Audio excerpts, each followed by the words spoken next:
एक अमीर आदमी की शादी बहुत ही खूबसूरत और कम उम्र की लड़की से हो गई।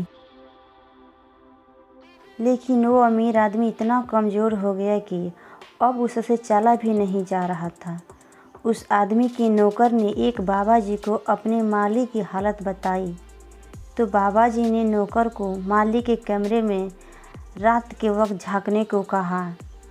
नौकर ने रोशनदान से जब अपने माली के कमरे में देखा तो मालकिनी जैसे ही माली के पास गई तो नौकर की तो चीख निकल गई। अपने माली की गिरती हुई हालत देखकर मैं बहुत ही परेशान था। न जाने अचानक ही मेरे सेहतमंद और हटे-कटे माली को क्या हो गया था। इनके लिए चलना भी दुर्भर हो गया था। सुबह जब वो अपने कमरे से निकलते तो उन्हें देखकर ऐसा लगता कि सारी रात बहुत मेहनत की हो, रात में सोए भी ना हो। मैंने कई दफ़ा मालिक से पूछा भी कि उन्हें कोई तकलीफ़ या परेशानी है, लेकिन मालिक ने कहा कोई परेशानी नहीं है, लेकिन कोई ना कोई बात तो ज़रूर थी। जब वो सोकर उठते तो उनकी हालत हर सुबह ख़राब नज़र आती। मैं मालिक के साथ उस वक्त से था जब मालिक ने होश संभाला था। मेरे पिता मालिक के पिता के नौकर थे। मैं भी उनके साथ गांव से शहर चला आया था और यहीं रहने लगा था। मेरे मालिक प्रताप अपने पिता के इकलौते बेटे थे और मेरे शहर आने से उन्हें एक दोस्त मिल गया था। मैं मालिक के साथ बिल्कुल दोस्तों की तरह रहता। वो खिलौने से लेकर किताबों तक हर चीज़ मेरे साथ बांटते और हम हर वक्त एक साथ रहते। मैंने अपने और मालिक के दरमियान कभी मालिक और नौकर का रिश्ता नहीं महसूस किया था। हम दोनों के बीच इस कदर गहरी दोस्ती थी कि हम बिना कहे एक दूसरे की बातें जान लिया करते थे। जैसे जैसे वक्त गुजरता गया हम दोनों ही एक साथ जवान होते गए और मैं अपने मालिक का सबसे वफादार नौकर बन गया। मेरे मालिक बहुत रईस थे, लेकिन इससे ज़्यादा वो दिल के बहुत अच्छे थे।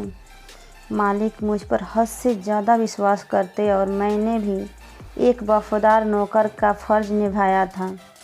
मालिक और मेरा रिश्ता वक्त के साथ इतना मजबूत हो गया था कि हम एक दूसरे के सुख दुख के साथी बन गए थे। मुझे तो अपने संगे भाई बहन से भी ज़्यादा याद आते थे। मैं बहुत कम ही अपने गांव जाया करता था, क्योंकि मेरे लिए तो मेरे मालिक ही मेरे भाई थे। मालिक को भी मेरे बगैर रहने की आदत नहीं थी। वो हर छोटी से छोटी बात मेरे साथ शेयर करते। उनके बड़े से बंगले में मेरी हैसियत बहुत ख़ास थी। सारे नौकर में ही हुक्म मनाते थे और मालिक के कहने पर चलता था। मेरे पिता बूढ़े हो गए थे और अब वो गांव वापस लौट गए थे और मैं शहर में रह गया था, जबकि मेरे मालिक प्रताप के माँ बाप एक का एक्सीडेंट मरे गए थे। माँ बाप की अचानक मौत ने मेरे मालिक को पूरी तरह से तोड़ कर रख दिया था।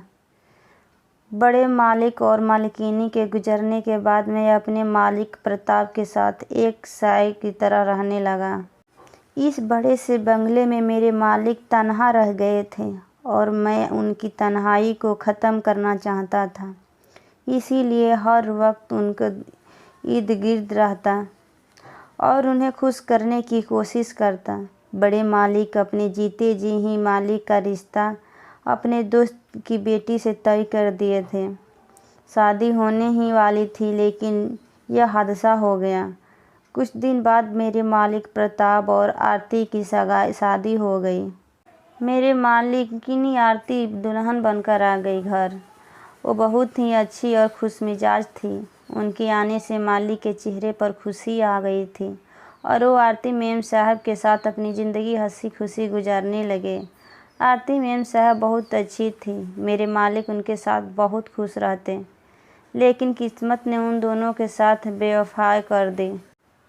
उन दोनों के साथ ज़्यादा वर्ष तक न रहा।